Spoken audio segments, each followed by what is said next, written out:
Mother Nature is supposed to control interest rates, not bankers. Mother Nature is supposed to say, you know, I don't know about the credit worthiness and the debt, all this stuff. So rates should be here. And someone says, I'll buy it here. And so as the rates go higher, it's a reflection of risk tolerance for the market. If it's suppressed and interest rates are suppressed and controlled, it creates distortions in asset prices, like your house value at 3%, at 7%, at 10%. So if we go back down to 3%, then doesn't that just blow back up the real estate bubble ultimately? The problem is with lower interest rates. First of all, the Federal Reserve is only able to control the front end of the bond market. This is why I've been talking about my idea. So, okay, all the stuff that's happening with the BRICS, we see it. Let's first look at the gold inflow. The largest amount of gold ever in the history of this country, maybe since World War II was close to it, when everyone sent us their gold at the end of World War II as part of the Bretton Woods deal. But more gold has entered the country since January than ever before. We are a net importer, and we're talking 100+ billion that we know of. And I would argue a lot more is coming in that is not being routed through the COMEX and would just go into vaults that are owned by these commercial proxy banks, JP Morgan, Citi, whatever. I would think that the fact that we've seen this amount of gold come into the COMEX, you would think Fox News or any of these horseshit news agencies would have the journalistic integrity to talk about it. Well, maybe not, because maybe it's the Exchange Stabilization Fund who is purposely keeping it quiet. That would be Secretary of Percent who could do this, because maybe they realize that gold truly is important when they see what the rest of the world is doing. Remember, it wasn't just but a year ago when Dilma Rousseff, the former president of Brazil and the head of the new development bank, the BRICS bank, said, we've agreed to a new settlement token called the unit, 40% gold backed and deliverable to central banks. The world is going back to gold as an anchor. And I think someone got in Trump's ear and told him that. I really do. In fact, I would bet my life on it. And when you see him come out on Easter Sunday and say he who has the gold makes the rules, well, what the hell does that mean, Mark? And that's just one snippet. You have Secretary of Percent, a self-proclaimed gold bug, largest holding when running a hedge fund, said he wants to preside over a new monetary system, a new Bretton Woods, comes out and says we are going to monetize the asset side of the balance sheet. And I often talk about the United States balance sheet, just how bad it is. $5 trillion, roughly. Google this, you'll see. It's not the United States, but the government. Largest asset, student debt, 40%.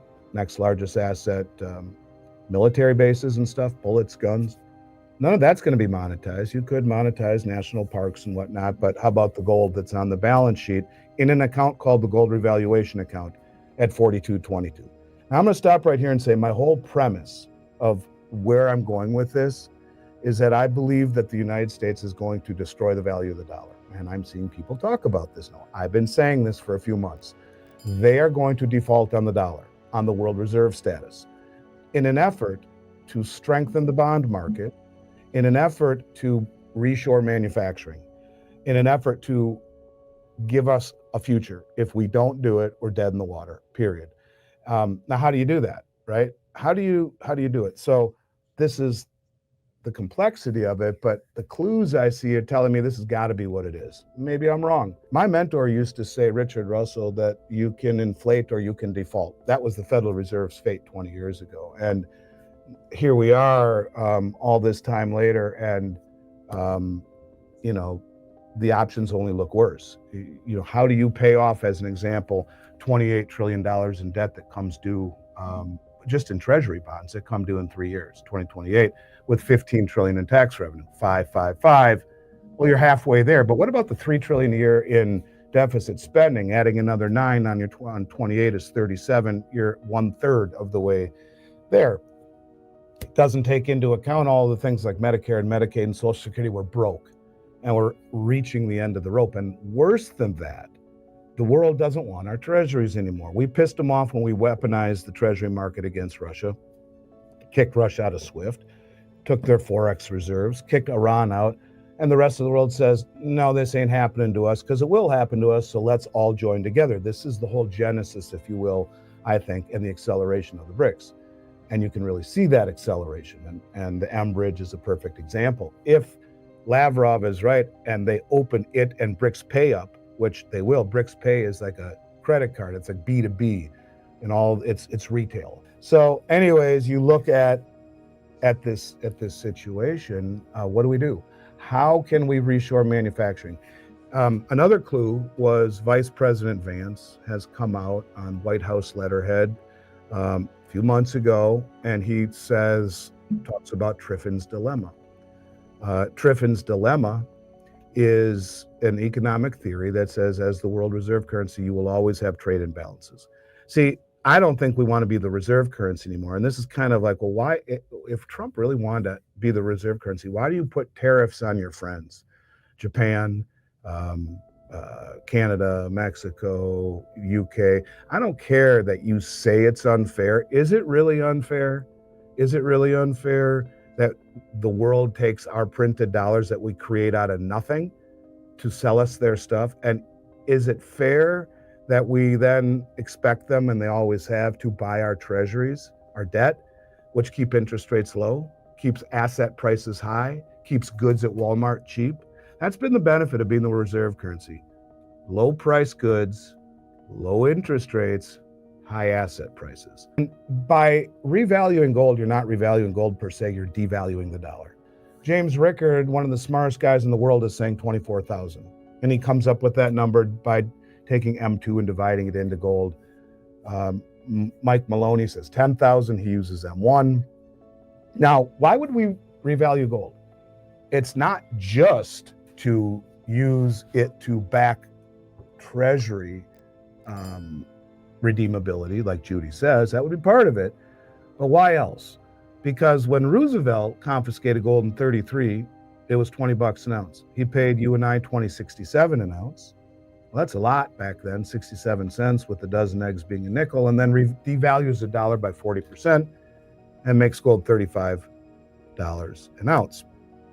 So if they revalue gold to $24,000 an ounce, let's just say James Rickards is right. This is a guy that has been invited many times to the Pentagon on behalf of the CIA to run simulated financial war games. And so he's a very smart, connected man. And he comes up with that number, first of all, that the Treasury Secretary, by instruction of the president, could instruct the head of the Federal Reserve to revalue gold. Done. No congressional approval. Done. Yeah, the US government wins, but how about every other central bank on the planet who's been buying gold hand over fist for the last 6 years? Almost like maybe they all knew something like this was coming. The BRICS are preparing for it. You can certainly see it in all of the countries associated with it, but the central banks have been the largest buyers of gold for the last 7 years, 6-7 years. Benefits them. How could we do it? Well, no congressional approval. Every $4,000 increase in the price of gold gives the Treasury Department, the Treasury General Account, $1 trillion free and clear. And it's an accounting gimmick. In essence, Treasury creates gold certificates, gives them to the Fed. The Fed prints the money right out of thin air, $6 trillion, gives it to the Treasury General Account. That would devalue the dollar, I don't know, 50, 60%. Would be very inflationary. You know, this is probably where you would get into the zone maybe of universal basic income for a while, but let me just keep going here. So you devalue the dollar massively. You revalue gold massively to 24,000 bucks an ounce. The Treasury gets 6 trillion free and clear to start to pay down its debt. And you have a situation where the Federal Reserve holds that gold as collateral but does not have claim to it, only the cash value of it. So the gold belongs to the people. So it's an accounting gimmick. And what it does is it massively devalues the dollar. What does Stephen Mirren want?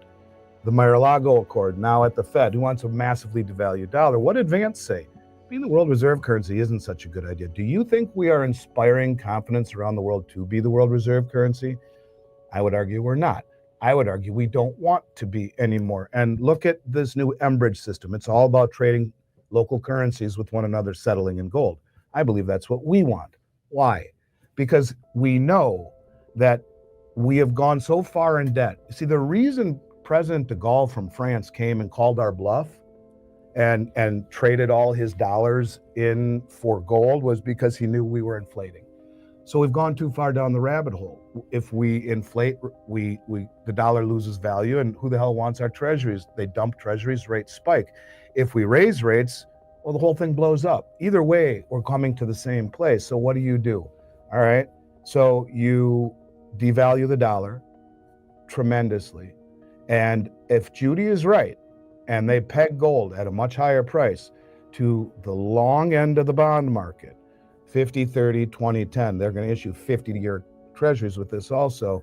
They will have very small to no coupon rate at all, meaning no interest rate at all. Very small on the longer ones, a little bit of interest, and gold, down to a short term, like 10-year, no interest at all, just gold. Now, why? Because how do you bring back your manufacturing if you have a strong dollar and high interest rates? You don't. No one will ever buy our shit, ever. What if you massively devalue the dollar and bring all and inflate? So the middle class and the lower class is in big trouble. That's where universal basic income comes in. For a year or two, Trump would say, here's what we need to do. We need to bring back our manufacturing. We have dramatically devalued the dollar. By revaluing gold, we're going to bring our manufacturing back at no cost, because the dollar is devalued and zero interest rates on the long end of the borrowing market, right? Zero. So you bring back your manufacturing and you hope to grow your way out of it. It's a noble endeavor. You must bring it back.